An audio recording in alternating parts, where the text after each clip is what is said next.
Kita taunya di Palestina itu yang berperang Hamas sama Israel. Enggak begitu ceritanya. Ya, ceritanya banyak yang nggak diungkap. Kalau kita ceritain bisa panjang, Pak. Cuma kita sudah framing Hamas, Zionis, gitu kan. Tapi kalau Bapak bisa melihat berita-berita berbahasa Arab, berbahasa Inggris, bahasa Perancis, itu nanti kelihatan bahwa ada kelompok Yahudi disebut bahasa Arabnya al-Yahud al-Usuli. Kalau bahasa kita mungkin Yahudi ortodok, Yahudi kolot, atau Yahudi yang syar'i versi mereka. Itu demo hampir setiap hari, Pak, kemarin. Mendemo Zionis. Jadi Yahudi ini beda dengan Israel, Zionis. Jadi Zionism bahasa Arabnya Sahyuniyah. Itu Zionis. Itu beda apa dengan Yahudi secara umum. Itu sebabnya Rasulullah tidak mempermasalahkan dirinya menikah dengan seorang perempuan anak pemimpin Yahudi. Karena Yahudi itu sendiri tidak ada masalah. Yang masalah itu kalau sudah ada alif lamnya ini, Zionis. Yahudi yang berideologi Zionis. Mereka lah penjajah di dunia. Tapi karena mereka sekarang punya media, punya kekuatan ekonomi, punya senjata-senjata yang canggih, ya mereka yang nguasain, Pak. Tapi Yahudi yang ortodok ini mirip kayak teman-teman kita Salafi, Pak, jenggotnya persis sama. Itu mereka kalau bermuamalah dengan perempuan sama seperti Salafi. Jadi kalau ada perempuan datang ke komplek mereka, itu nggak boleh pakaian sembarangan. Dan kalau nanya itu orang-orang Yahudi ortodok ini nggak berani lihat perempuan. Dan perempuan tidak boleh beribadah seperti laki-laki di tempat-tempat ibadah. Persis seperti Salafi. Salafi kan ngelarang perempuan juga ke masjid, ya nggak? Bener nggak? Ya, sebaik-baik tempat sholat perempuan tuh di kamarnya, begitu dalam tradisi Salafi, ajaran Salafi. Sama, jenggotnya sama.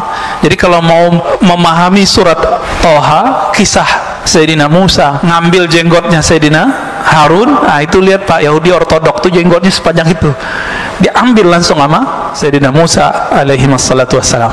Kita ingin sekedar mengingatkan saja bahwa Yahudi itu ada 3 macam.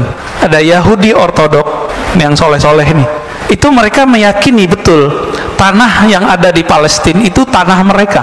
Cuma apa kata mereka? Kami menunggu imam akhir zaman. Jadi Yahudi aja nunggu imam akhir zaman, Pak. Nunggu mereka. Sekarang kita nggak punya hak mengusir siapa saja, begitu kata orang-orang Yahudi. Maka coba lihat demo mereka melarang. Yahudi ortodoks ini melarang ada TV di rumah. Nggak boleh ada internet kecuali orangnya mungkin sopir Grab gitu ya. Itu baru. Di sini Salafi nonton TV ya. Berarti beda juga Salafi sama Yahudi itu. Nggak boleh nonton, nggak boleh main handphone.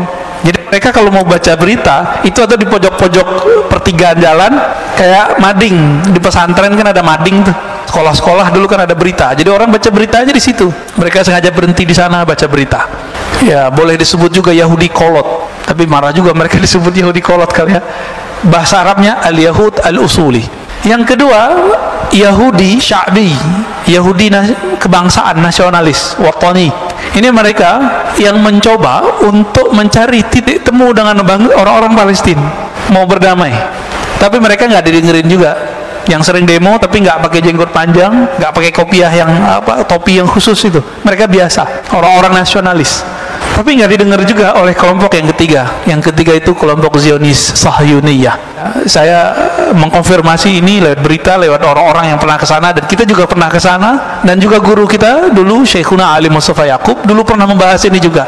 Tadinya saya tawakuf, tidak mau komentar, tapi karena kita pernah ke sana dan pernah ketemu orang-orang yang meneliti 3 bulan di sana dan orang-orang yang berjuang di sana. Saya pernah ketemu juga orang Palestina menikah dengan orang kita. Jadi dia cerita saya baru pindah gitu dan segala macam.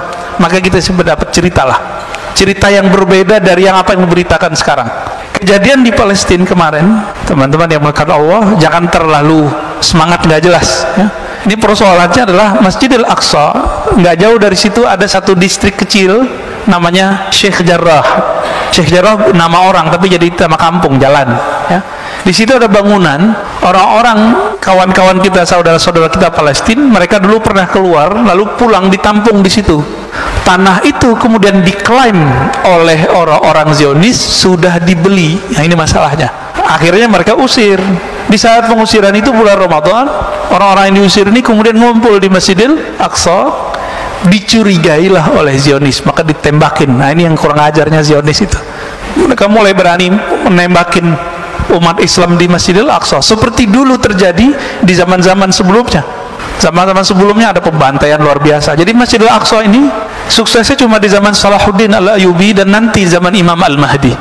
Jadi mau sampai kapan saja, kalau Imam Al-Mahdinya belum keluar, ini versi kita loh, bukan versi Yahudi, itu nggak akan bisa direbut, Pak. Tapi insya Allah waktunya sudah dekat. Dekatnya kapan? Wallahu a'lam, ya. Kita nggak mau menakar-nakar tahun yang tidak jelas tahunnya. Kita serahkan kepada Allah Subhanahu wa Ta'ala. Maka jangan asal donasi, donasi yang pasti. Bapak yang pernah masuk ke Israel diperiksa berapa kali? Masih ingat? 7 kali ya? Saya ingat saya 7 kali. Itu mau bawa barang gimana? Gak mungkin. Maka harus pemerintah kerjasama dengan pemerintah. Jangan cuma asal donasi. Nanti ada kelompok-kelompok yang ingin memanfaatkan situasi begini, dia ngumpulin duit. Ini baik, Pak, hati-hati ya. Orang udah ketemu duit, malaikat aja jadi setan ya. Orang suci jadi hilang sucinya. Udah ketemu fulus.